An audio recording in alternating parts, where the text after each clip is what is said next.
እርሷም ወስና ባለፈው ሳምንት ተለይታናለች።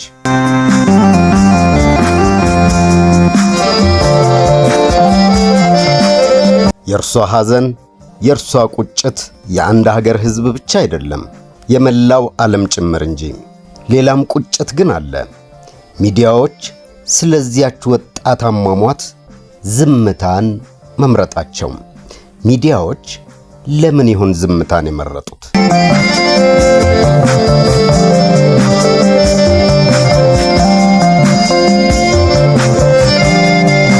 ባለፈው ሳምንት ማርች 26 2026 በባርሴሎና የምትኖረው የ25 ዓመቷ ወጣት ኖኤሊያ ካስቴሎ ራሞስ በሳንት ፔሬ ዴ ሪብስ በሚገኘው ሳንት ካሚል ሆስፒታል በዩታኔዥያ ማለትም በፈቃደኝነት የሚደረግ ሞት ሕይወቷ አለፈ።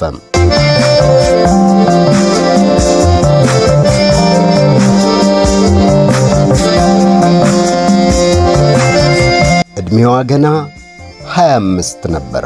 ቀለል ያለ ሜካፕ እንዲደረግላትና ብቻዋን መሞት እንደምትፈልግ ጠይቃ ነበር። ሐኪሞች 3 መርፌዎችን ወጓት። ጥልቅ የሆነ እንቅልፍ ውስጥ ገባች። ከዚያም ትንፋሿ ቆመ።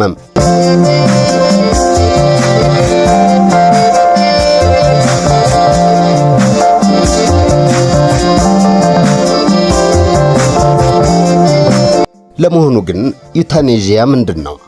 ዩታኔዥያ ማለት አንድ ሐኪም የአንድን ሰው ሕይወት በሰላምና ያለ ሕመም ለማቆም ልዩ መድኃኒት ብዙውን ጊዜ በመርፌ ሲሰጥ ማለት ነው።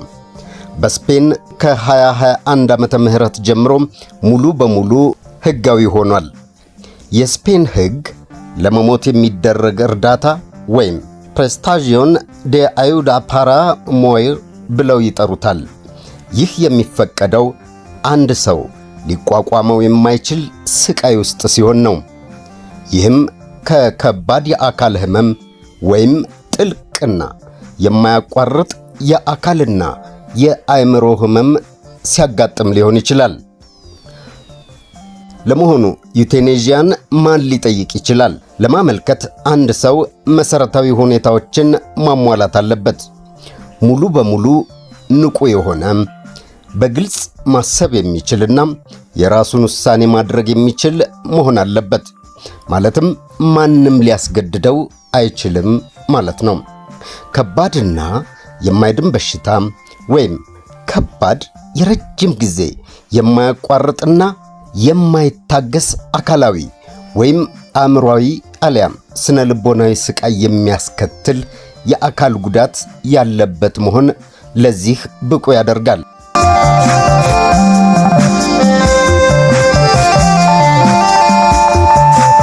ነገር ግን ኖኤሊያ አስከፊ በሽታዎች ምክንያት የታመመች አልነበረችም።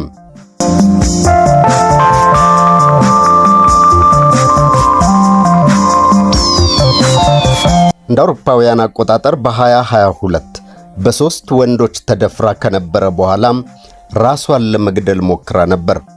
ከ5ኛ ፎቅ መስኮት ዘለለች። ይሁንና በሕይወት ተረፈች።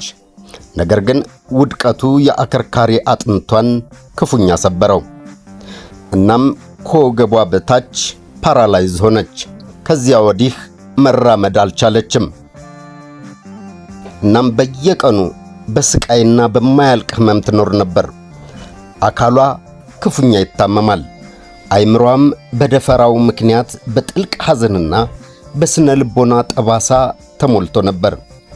በስፔን የ2021 የዩቴኔዥያ ሕግ መሠረት ዶክተሮች ስቃይዋ በአካሏም ሆነ በልቧ የማይታገስ ነው ሲሉ ደመደሙ።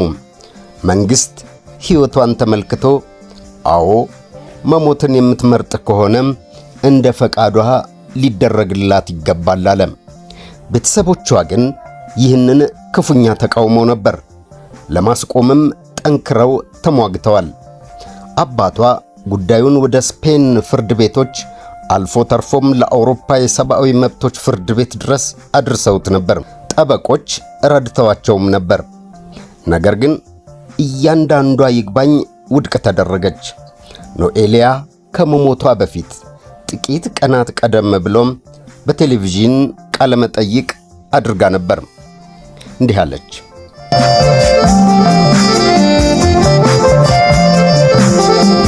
ይህን ቤተሰብ ከእንግዲህ መቋቋም አልችልም። ስቃይ እንዲቆም ብቻ ነው የምፈልገው። ብቻዋን ለመሄድ መረጠች።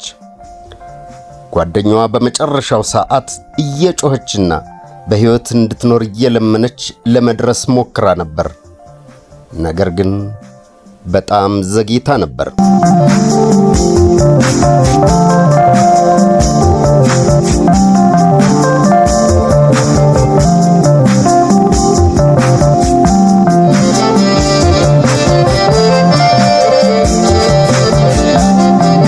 ይህ ግን ለምን ሆነ? ጓደኛዋ እንዲህ ትላለች። ለኖኤልያ ልቤ ተሰብሯል። ሙሉ ሕይወቷ ከፊቷ ሊቀድም የሚገባው ወጣት ሴት ነበረች። ይልቁንም ወንዶች ደጋግመው ጎዷት። በመጀመሪያ የቀድሞ ፍቅረኛዋ ደፈራት። ከዚያም በ2022 ደግሞ 3 ወንዶች በቡድን ደፈሯት። ጥቃቶቹን ለፖሊስ እንኳን አላሳወቀችም ነበር። የዚያ የስነ ልቦና ጠባሳ ህመም በጭራሽ ሊለቃት አልቻለም ነበር። ህብረተሰቡስ ለመሆኑ ምን አደረገላት? እኛስ እኔን ጨምሮ ምን አደረግንላት? በፍቅር በሕክምናና በእውነተኛ እርዳታ ሳናቅፋት ቀረን። ሕይወቷን የምታጠፋበትን መንገድ ሰጥተን ደግነት ብለን ጠራ ነው። ይህ ለምን ሆነ?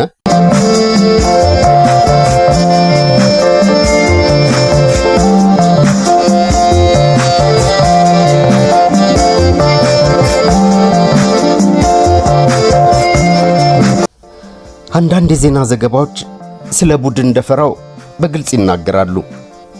ሌሎች ደግሞ ሙሉ በሙሉ ላለመዘገብ የወሰኑ ይመስላል። ሁኔታዎቹ የተመሰቃቀሉና ግልጽ ያልሆኑ ይመስላሉ። ነገር ግን አንድ ነገር ፍጹም ግልጽ ነው። ኖኤልያ መሞት ትፈልግ ነበር። በመጀመሪያ በ2022 በከፍተኛ ተስፋ መቁረጥ ውስጥ ሆነች።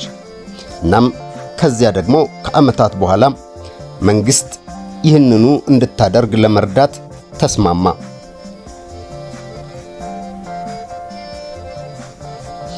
ቢቢሲና ኒውዮርክ ታይምስ የተወሰኑ ዘገባዎችን ስለ ልጅቱ በደል ሰርተዋል። ይህንን ለሁሉም ሴቶች እንደ ትልቅ ውድቀት እመለከተዋለሁ። ስለ ሴቶች መብትና የኔ አካል የኔ የራሴው ምርጫ መሆኑን ሁሌ እንከራከራለን፣ እንሟገታለን አለች ጓደኛዋ።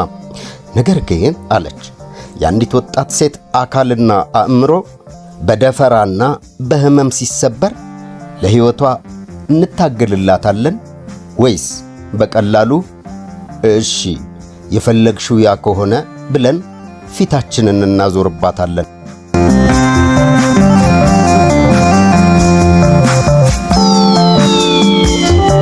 ለእርሷ ነፃነት መስጠት መቼ ነው ሙሉ በሙሉ የሚረጋገጠው?